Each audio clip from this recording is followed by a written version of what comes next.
stolen from me. He was above the ravenous appetite for baksheesh which consumed his fellows.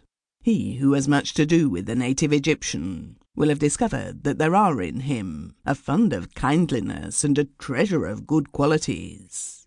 He is delighted to be treated with humanity, pleased to be noticed, and ready to repay attention with touching gratitude. He is by no means as rapacious for baksheesh as the passing traveller supposes. He is shrewd to distinguish between man and man, likes this one, and will do anything for him unrewarded, and will do naught for another by any bribe. The Egyptian is now in a transitional state. If it be quite true that the touch of England is restoring life to his crippled limbs, and the voice of England bidding him rise up and walk, there are occasions on which association with Englishmen is a disadvantage to him. Such an instance is that of poor good Mustapha. It was not my place to caution Mustapha against the pernicious influences to which he was subjected, and to speak plainly, I did not know what line to adopt, on what ground to take my stand if I did. He was breaking with the old life and taking up what was new, retaining of the old only what was bad in it, and acquiring of the new none of its good parts. Civilization, European civilization, is excellent, but cannot be swallowed at a gulp, nor does it wholly suit the Oriental digestion. That which impelled Mustapha still further on his course was the attitude assumed towards him by his own relatives and the natives of his own village. They were strict Muslims, and they regarded him as one on the highway to becoming a renegade.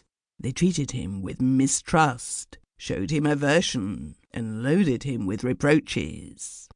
Mustapha had a high spirit, and he resented rebuke. "Let his fellows grumble and objurgate," said he. They would cringe to him when he became a dragoman, with his pockets stuffed with piastres. There was in our hotel a second winter a young fellow of the name of Jameson, a man with plenty of money, superficial good nature, little intellect, very conceited and egotistic, and this fellow was Mustapha's evil genius. It was Jameson's delight to encourage Mustapha in drinking and gambling. Time hung heavy on his hands. He cared nothing for hieroglyphics. Scenery bored him. Antiquities, art, had no charm for him. Natural history presented to him no attraction, and the only amusement level with his mental faculties was that of hoaxing natives or breaking down their religious prejudices. Matters were in this condition as regarded Mustapha, when an incident occurred during my second winter at Luxor that completely altered the tenor of Mustapha's life. One night, a fire broke out in the nearest village. It originated in a mud hovel belonging to a fellah. His wife had spilt some oil on the hearth, and the flames leaping up had caught the low thatch, which immediately burst into a blaze. A wind was blowing from the direction of the Arabian desert, and it carried the flames and ignited the thatch before it on other roofs. The conflagration spread, and the whole village was menaced with destruction. The greatest excitement and alarm prevailed. The inhabitants lost their heads. Men ran about, rescuing from their hovels their only treasures, old sardine tins and empty marmalade pots. Women wailed, children sobbed. No one made any attempt to stay the fire, and above all were heard the screams of the woman whose incaution had caused the mischief, and who was being beaten unmercifully by her husband. The few English in the hotel came on the scene, and with their instinctive energy and system set to work to organize a corps and subdue the flames.